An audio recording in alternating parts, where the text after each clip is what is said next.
اللہ الرحمن الرحیم الصلاۃ والسلام علیک یا سیدی یا رسول اللہ وعلی آلک و اصحابک یا سیدی یا حبیب اللہ۔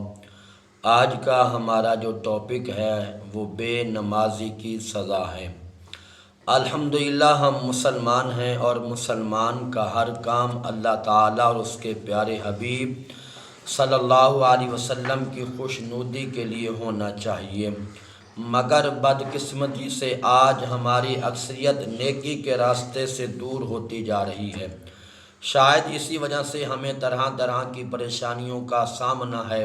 کوئی بیمار ہے تو کوئی قرض دار، کوئی گھریلو ناچاکیوں کا شکار ہے تو کوئی تنگ دست و بے روزگار، کوئی اولاد کا طلبگار ہے تو کوئی اولاد نافرمان کی وجہ سے پریشان ہے۔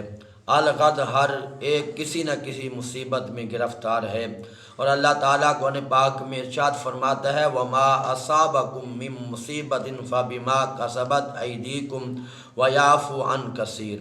ترجمہ کنز الایمان، اور تمہیں جو مصیبت پہنچی وہ اس سبب سے ہے جو تمہارے ہاتھوں نے کمایا، اور بہت کچھ تو معاف کر دیا۔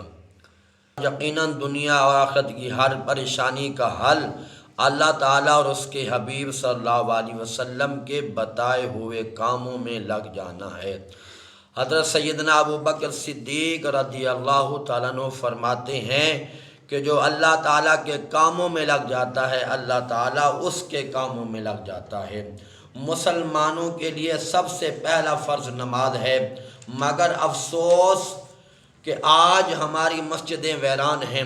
یقیناً نماز دین کا ستون ہے، نماز اللہ تعالیٰ کی خوشنودی کا سبب ہے، نماز سے رحمت ہوتی ہے، نماز سے گناہ معاف ہوتے ہیں، نماز بیماریوں سے بچاتی ہے، نماز دعاؤں کی مقبولیت کا سبب ہے، نماز سے روزی میں برکت ہوتی ہے، نماز اندھیری قبر کا چراغ ہے، نماز عذاب قبر سے بچاتی ہے، نماز جنت کی کنجی ہے، نماز پل صراط کے لیے آسانی ہے، نماز جہنم کے عذاب سے بچاتی ہے۔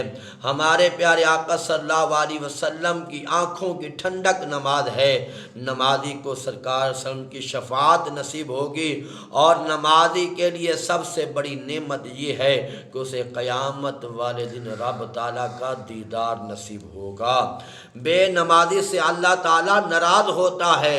جو جان بوجھ کر نماز چھوڑ دیتا ہے اس کا نام جہنم کے دروازے پر لکھ دیا جاتا ہے۔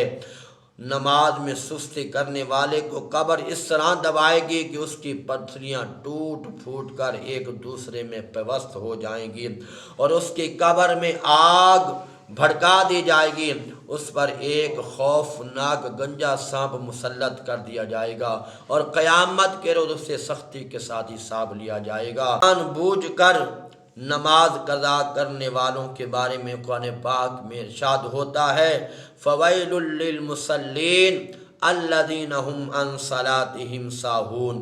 ترجمہ کنز الایمان، تو ان نمازیوں کی خرابی ہے جو اپنی نمازوں سے بھولے بیٹھے ہیں۔ جہنم میں ایک ویل نامی خوفناک وادی ہے جس کی سختی سے خود جہنم بھی پناہ مانگتا ہے۔ جان بوجھ کر نماز قضا کرنے والے کو اس وادی میں ڈالا جائے گا۔ معراج کی رات سرور کائنات صلی اللہ علیہ وسلم نے ایک منظر یہ بھی ملاحظہ فرمایا کہ کچھ مردوں اور عورتوں کے سر کے اوپر فرشتے ضربیں لگاتے ہیں، اور ضربیں لگنے سے ان کے سر سے اس طرح خون بہتا ہے جس طرح بڑی نہر بہ رہی ہو۔ تو کریم آقا صلی اللہ علیہ وسلم کی بارگاہ کے اندر عرض کیا گیا یا رسول اللہ صلی اللہ علیہ وسلم، یہ وہ لوگ ہیں جو جان بوجھ کر نماز میں سستی کیا کرتے تھے۔ تو سامعین محترم، اللہ تعالیٰ قرآن مجید فرقان حمید کے اندر فرماتا ہے ما سالککم فی سقر، فرمایا وہ جنتی جہنمی لوگوں سے سوال کریں گے کہ ما سالککم فی سقر، کہ تمہیں کس بات نے اس سقر وادی کے اندر، جہنم کے اندر ایک وادی ہے، کہ اس وادی کے اندر ڈال دیا۔ وہ جہنمی بول کر کہیں گے لم نکو من المصلین، ہم نماز نہیں پڑھتے تھے۔ وہ جہنمی کہیں گے کہ اے جنت والو تم اچھے رہ گئے ہو کہ تم نے نمازیں پڑھ لی ہیں، اپنے رب کو راضی کر لیا ہے، نبی پاک صلی اللہ علیہ وسلم کی ذات کو راضی کر لیا ہے، لیکن ہم دنیا کے اندر رہ کر نماز نہیں پڑھتے تھے، نمازوں کے اندر سستی کیا کرتے تھے، آج اس لیے ہمیں جہنم کے اندر ڈالا جا رہا ہے۔ تو سامعین محترم، اللہ تعالی ہمیں نمازی بنائے۔